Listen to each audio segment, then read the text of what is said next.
Hello students, welcome back to our class. Today I am going to introduce you all a beautiful topic, Bazaars of Hyderabad. Every one of us like bazaars. Bazaar is the place where we go for shopping. We can shop n number of things. Everything can be shopped there in bazaars. And here especially today we are going to discuss about bazaars of Hyderabad. Look here, in the bazaars of Hyderabad, this is a poem. So before starting with this poem, I want you all to be ready with pencil in your hand, a sharp pencil and an eraser in your hand, because this poem is written by our Nightingale of India. Who is our Nightingale? Nightingale of India is Srimati Sarojini Naidu. Yes, Sarojini Naidu madam has written this poem. So this poem can be treated as a treasure of vocabulary, treasure of words. Here you find many words. Even if you observe my textbook here, you can see everywhere written with pencil. There are many words where you learn and you come across in such great literatures, right, in such great poems. So I hope you all are ready with pencil in your hand. As and as I keep giving you the explanation and the explanation of words, I request you to make a note of it either in the textbook or in a separate notebook, because you will nowhere find such great words other than in her poetry. Okay, some of words explanation is given in our glossary. In addition to these words, there are many new words crept into our topic, today's topic. So I want you all to make a note of each and every word meaning. So quickly entering into our poem,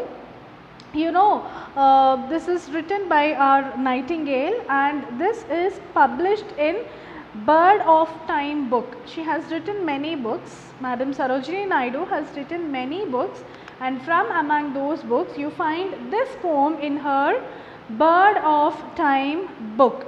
And madam is from our Hyderabad, so she knows very well about Hyderabad. That is the reason she took the name of the poem as Bazaars of Hyderabad. And this poem tells about social and cultural life of people living in Hyderabad, how the people are, how the bazaars are, how they communicate with each other, what all the things you find there in bazaars, how the bazaars were then. We understand all these things. And also here there is a very important point, hidden point in drafting this poem. There was Swadeshi movement going on in our country. That was the time where there was freedom struggle. So Swadeshi movement means purchase of goods which are manufactured only in our country, not to purchase things which are imported from other country. Yes, this is the right time to discuss this topic, this poem, because slightly Swadeshi movement kind of thing is going on in our country these days. Yes, we all are going for Make in India.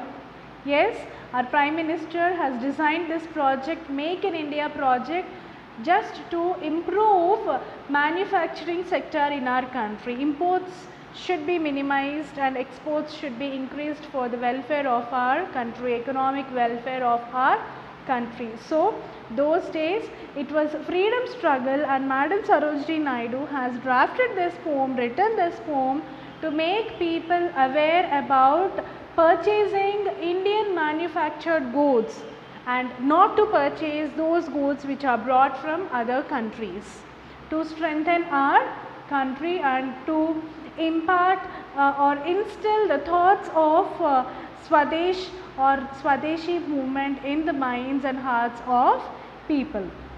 So let us enter into the poem. Let me read the first stanza in the Bazaars of Hyderabad. What do you sell, O merchants? Richly your wares are displayed. Turbans of crimson and silver, tunics of purple brocade, mirrors with panels of amber, daggers with handles of jade.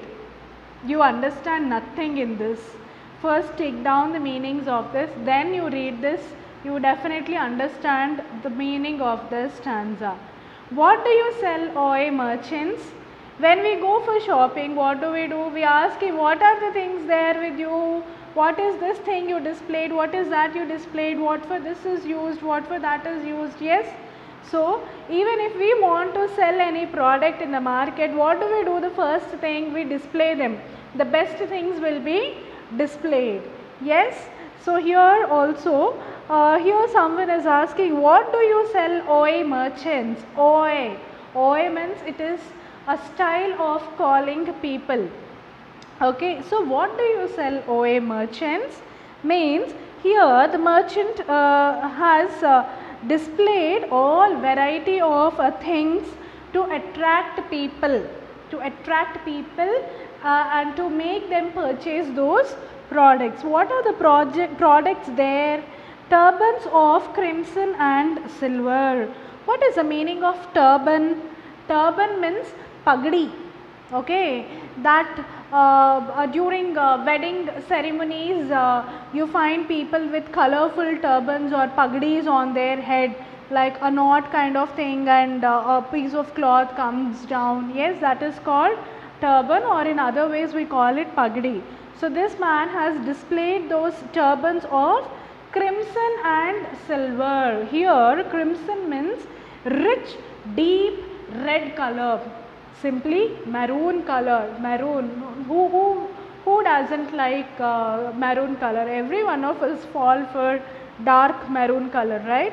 So here this man had displayed turbans of crimson and silver color. Crimson means rich, deep red color, and silver color. Maybe the borders are given with silver, or a silver pagdi, or a crimson pagdi or turban. Yes. And in addition to this, tunics of purple brocade. Tunics means frock, a sleeveless frock, okay, of purple color. Brocade means fabric or cloth. What kind of a cloth it is? When we purchase any kind of clothes, we first touch that and we see what kind of a cloth it is. Is that pure cotton, or a synthetic one, or a georgette one, or a pattu one, or a fancy kind? What it is? Tissue. Yes. So we touch and we see the quality of the product, quality of the cloth. So here also, what kind of a fabric, what kind of a cloth it is? It is brocade. It is brocade, like just now I told you, georgette, chiffon, pattu, tussar. Yes, like that it is a brocade material in purple color. Tunics made with brocade fabric which is in purple color. Tunic means what? A frock or a top. We wear this top. Yes, what I wore is a top with sleeves. Here tunics means a frock kind of thing without sleeves. And mirrors with panels of amber. So what all is he selling? First thing is turbans of crimson and silver. Second one is tunics of purple brocade, or frocks with purple color brocade material, and mirror with panels of amber. So mirror with panels of amber means, see, this will be the mirror, and outside you will have all these decorations. Yes, in ancient days we can see this kind of mirrors with outside panel given, a very thick or a strong material, and here there will be mirror. You can see your image here. Yes, so mirror with panel of amber. Amber means hard yellow or brownish color borders, and daggers with handles of jade. Daggers with handles of jade. Daggers means a short pointed knife which will have sharpness both the sides. See, for example, See, for example, this is my knife. For example, take this as a knife. This is a very short knife, and what do you have? This side and this side, both the sides are very sharp. Such knives are called daggers. Daggers with handles of jade. Knife means you can't just like that catch that. You need to have a handle to hold it. So what is that handle made up of? Jade. Jade means tough green colored gemstone. So that jade is also made up of stone. It is a gemstone. How costly that knife must be. See, daggers with handles of jade. They are explaining, describing that knife. Daggers means a short, very sharp knife at both the ends. And where do you hold it? What is the substance which is made to hold that knife? Means jade is a substance. What is the meaning of jade? Jade means tough green in color gemstone. Stone is carved and stuck to this knife to hold it. Yes, daggers with handles of jade. See, now I'll read the stanza again. What do you sell, O merchant? Richly your wares are displayed. What do you sell, merchant? You have displayed so many things here. Turbans of crimson and silver, tunics of purple brocade, mirror with panel of amber, daggers with handle of jade. I hope I am clear with the first stanza. Believing in that, I will move on to the second one. So now here this person has gone to the second vendor. Okay, what do you weigh, O vendor? So the next to this merchant there is a vendor. So she went there and she started asking, what do you weigh, O vendor? Weigh means measure. Okay, measuring. What do you weigh, O vendors? Saffron and lentil and rice. So what is the reply of this vendors? We weigh saffron and lentil and rice. What is that saffron? Saffron, that is a fine substance what we add in our sweets for fragrance and color. In Telugu we call it kunkuma puvu. Yes. So saffron is that, and lentil means pulses from which we prepare dal, and rice. So what are these vendors weighing? They are weighing saffron and lentil, otherwise pulses, and rice. What do you grind, O maidens? What do you grind? Grind means making powder. What are these maidens grinding? She is asking, what do you grind, O maidens? Maidens means young girls. Very young girls here are grinding something. So out of curiosity here the person is asking, what do you grind, O maidens? So what is the reply of maidens? Sandalwood, henna and spices. What are they grinding? They are grinding sandalwood. Sandalwood, henna means mehendi, spices means those spices what our mother add in biryani and all that. What all spices does she add? If you go to kitchen, ask your mother, then she shows at least 10 plus varieties of spices which are healthy for our immunity, right? So spices like elaichi, pepper, all such things come under spices. So they are grinding sandalwood, henna and spices. Maidens means young girls. What do you call, oi peddlers? What do you call? Call means scream, not calling, hey come here, no. They call out, or they loudly call out the names of their products. We have this, we have this, we have that. Please come, purchase. So here she is asking, what do you call, oi peddlers? Peddlers means people who sell their products moving from door to door, or the products which are sold on footpaths. They just spread a bed sheet kind of thing and they put their products there and they start selling their products. They are called peddlers. So to sell their products they need to market. How can they market? Just by using their throat. They call out, they shout louder about their products. So she is asking, what do you call oi peddlers? Chessmen and ivory dice. Chessmen and ivory dice. Ivory means, see, ivory dice means those dice which are made up of elephant tusks. Elephant will have tusks, right? This kind of tusks. Yes. So these dice are made out of elephant tusks. Dice are what? See, you have like this 5 dots and another side 4 dots, another side 2 dots, another side 1 dot, like that, and we play this way. Yes. So those are called dice.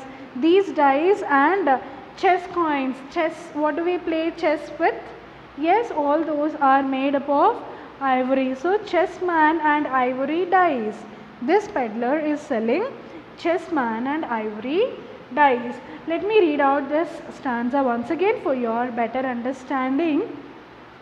What do you weigh, O vendors? Saffron and lentil and rice. What do you grind, O maidens?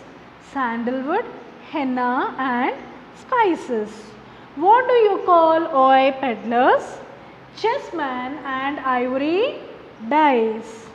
I hope I am clear and you are clear with these two stanzas. Let me move on to the third one. Isn't this poem an interesting one? Don't you feel like you are in the market, you are in the bazaars of Hyderabad? Yes, it's been a long time since we visited the bazaar, since we have gone for shopping. Just imagine, put yourself into this position and think that you are shopping all these things. What turbans, tunics, mirrors, daggers and what not, everything what all we are discussing. So moving on to the third stanza. What do you make, oi goldsmiths? Goldsmiths. Yes, what do you make, oi goldsmiths? Means wristlets and anklets and rings. Wristlets means, see, these bangles kind of thing. Wristlets means these bangles kind of things, or we also call them as bracelets. Yes. And anklets. Anklets means those we wear for our ankles. In Telugu we call pattilu, gajjalu. Yes, those are called anklets. So what is this goldsmiths preparing? What is he making? Wristlets, anklets and rings. These are the things he is making. Not only these, he is making many more things. See, bells for the feet of blue pigeons. See, he is making bells for the feet of blue pigeons also. And how does those bells look? Frail as a dragon's wing. You all must be very much familiar with the dragon, how the dragon looks like, how the wings of those dragons look like. They are very thin, very sensitive, right? So frail as a dragon's wing, dragonfly's wing. So he is telling frail means delicate. So how are these bells for the feet of blue pigeons made? They are as delicate as dragonfly's wing, because pigeons are very small birds. They can't carry heavy bells. Yes. So the bells should be very lightweight, delicate. So how is that word delicate compared with frail? As delicate as a dragonfly's wing. As delicate as a dragonfly's wing. Girdles of gold for dancers, scabbards of gold for the kings. So not only the wristlets, anklets, rings and bells for the feet of blue pigeons, but also he is making girdles of gold for dancers. So the dancers wear anklets.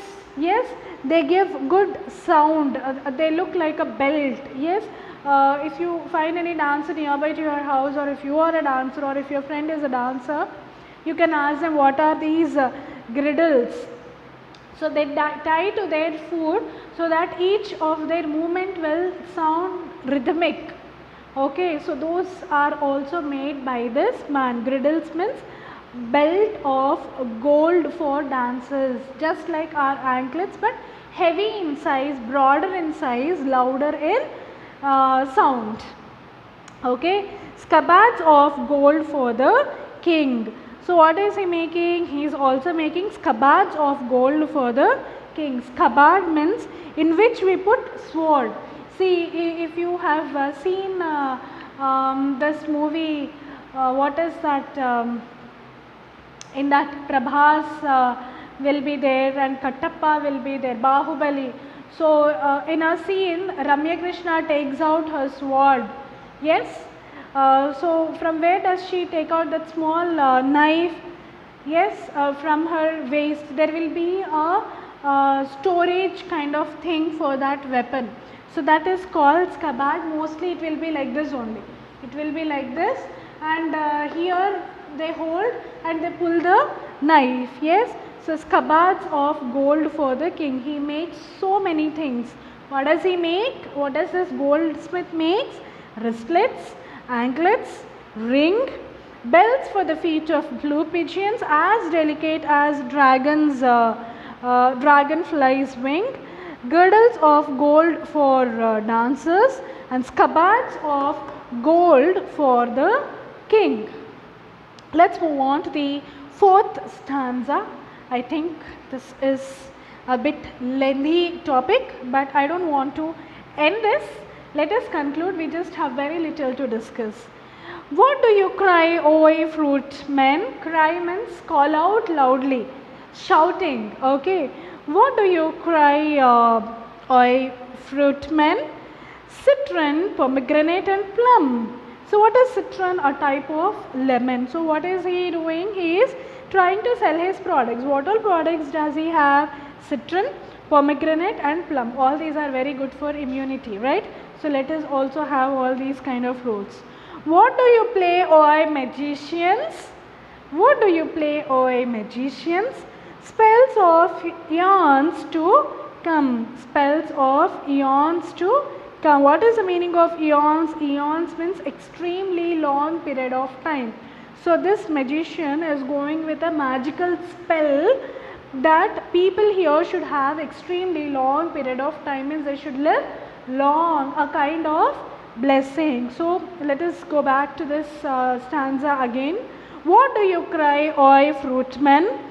Citron, pomegranate and plum. What is this fruit man crying out loudly? Citron, pomegranate and plum. I have all these things, please come and purchase. And what do you play, O ye magicians? Means what is this magician spelling? Spells for eons to come. Spelling magical spells for long life of these people. And coming to the last stanza. What do you weave, O ye flower girls? Weaving means we weave clothes, we also weave flowers to beautiful garland, right? What do you weave, O ye flower girls? With tassels of azure and red. Tassels means a bunch of loose threads. Nowadays we get our earrings also like loose threads tied in the top, and they look almost like feathers. Yes. So here she is asking, what do you weave, O ye flower girls? With tassels of azure and red. Tassels means loose threads. Azure means bright blue color.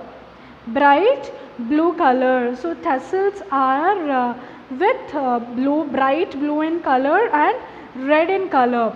So what are these flower girls? Reply is crowns for the brow of a bridegroom. So these are the crown for the brow of a bridegroom. Brow means person's forehead. So this crown is put on the forehead of this bridegroom. So these tassels of azure and red are prepared for the crown of a bridegroom. Chaplets to garland his bed. Chaplets means a garland of circle for a person's head. They are also preparing chaplets of garland his but they are also preparing chaplets. Sheets of white blossoms new garnered to perfume the sleep of the dead. Sheets of white blossoms means flowers which are white in color, freshly bloomed. They are all garnered means new, garnered means freshly gathered to perfume the sleep of the dead. So here she is discussing about a dead person, the last rites of a dead person with flowers. So she is also preparing those flowers to perfume the bed of a dead body where the dead body will be laid. So that also should look beautiful. So here these flower girls are weaving tassels of azure and red, crowns for the brow of a bridegroom, chaplets to garland his bed, sheets of white blossom new garnered to perfume the sleep of the dead. So here in this stanza she has covered wedding as well as death.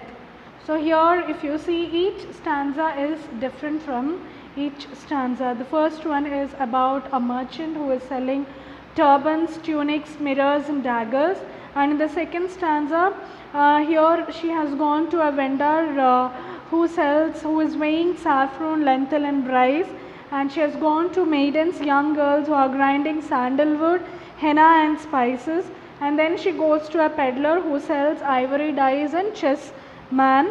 And in the next stanza she goes to a goldsmith and she asks what all he is making. So he tells anklets, wristlets, rings, bells for the feet of blue pigeons, and girdles of gold for dancers, and scabbards of gold for the king. And then she goes to a fruit man and she asks, what are you crying out loudly, fruit man? Then he tells, I am selling citron, pomegranate and plum. And then she goes to a magician and he tells, I am going with magical spells for extremely long period of time. And finally she goes to flower girls who will be weaving flowers for marriage ceremony and decorating a bed of a dead person. So all this is written by our Nightingale, Madam Sarojini Naidu, and this poem tells us very clearly her love towards poetry and her love towards English and her love towards vocabulary. I hope you all understood this. I hope I am clear in explaining you all this. In addition to this, I want you all to memorize meanings of these words which are given in glossary. Not only this glossary words, I have given meaning for many more words. If you just go back, rewind the video and pause here and there, you will find meanings of many words which are not given in our textbook. And then after clear cut understanding of this poem, I request you all to answer to these questions. Okay, here we have 5 questions, so I want you all to answer to these questions. That gives me confidence that yes, my children are able to understand my explanation. So that's all for today. Thank you all students.